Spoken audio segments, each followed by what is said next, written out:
Most people wake up and immediately look for a list.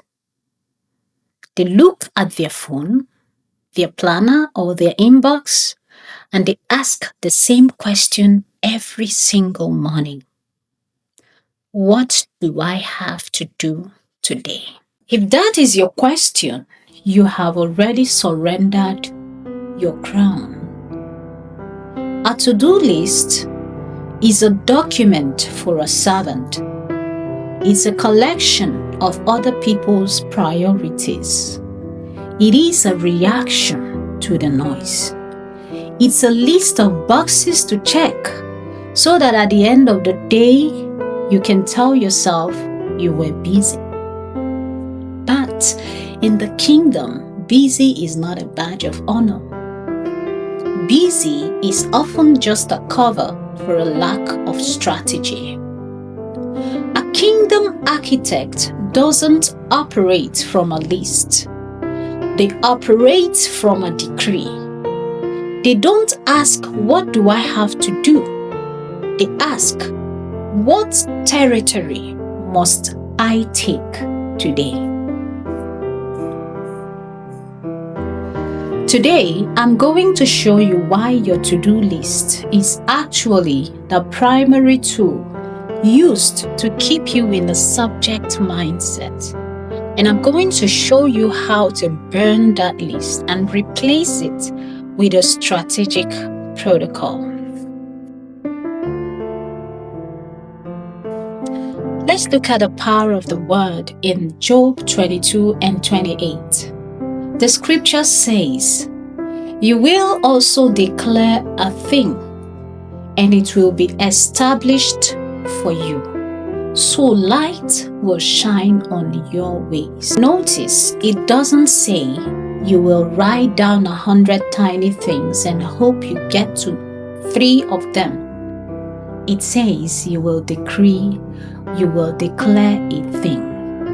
When God created the universe, He didn't have a to-do list.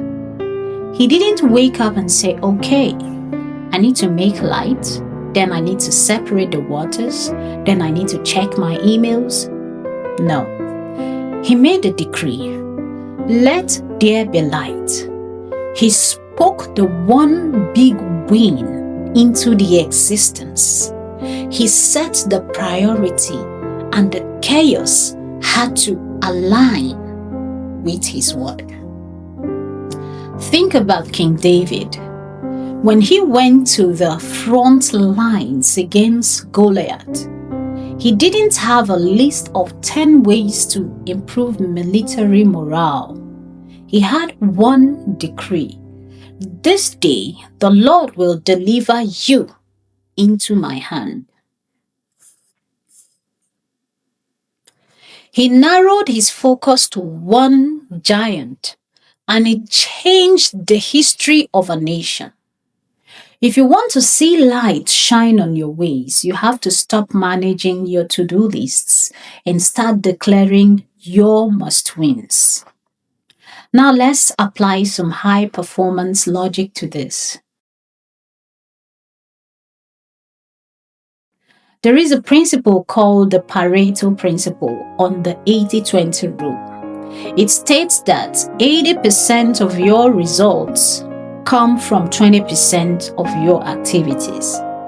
The tragedy of the modern professional is that they spend 100% of their time managing the 80% of tasks that produce almost nothing.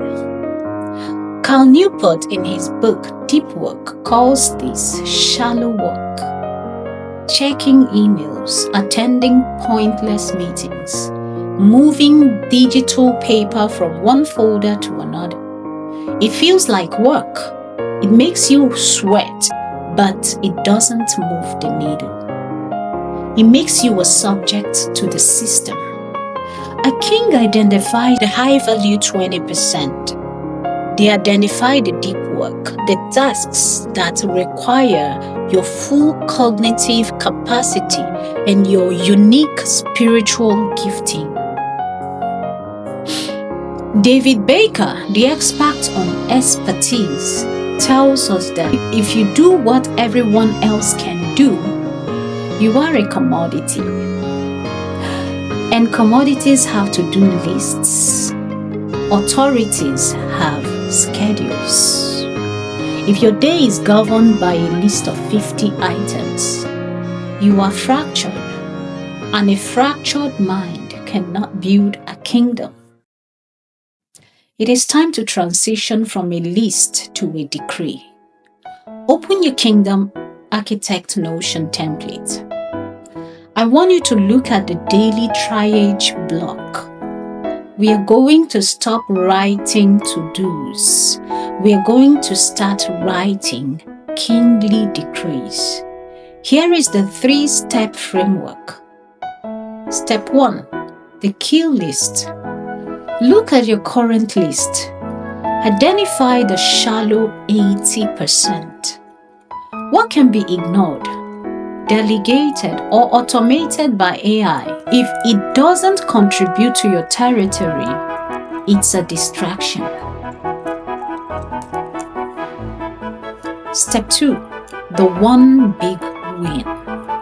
If you could only accomplish one thing today that would actually change your career or your business, what is it? Not 3 things, not 5.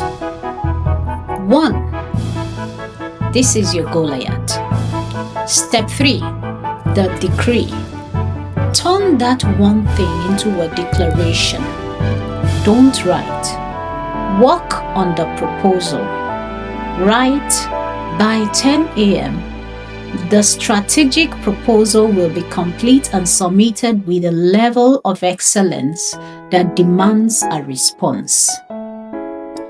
Put this decree at the top of your Notion dashboard. Everything else on your list must wait until the decree is established. Now your homework for day 3. Go into your template. Take your to-do list and run it through the AI audit. Let the AI help you identify the shallow versus the strategic. Write your one big win. Speak it out loud before you start your work. You are not a subject to your inbox. You are an architect of your authority. Tomorrow for day 4, I'm going to show you exactly how to use the AI audit to outthink your competition in less than 5 minutes. Let's stop surviving. Let's start building.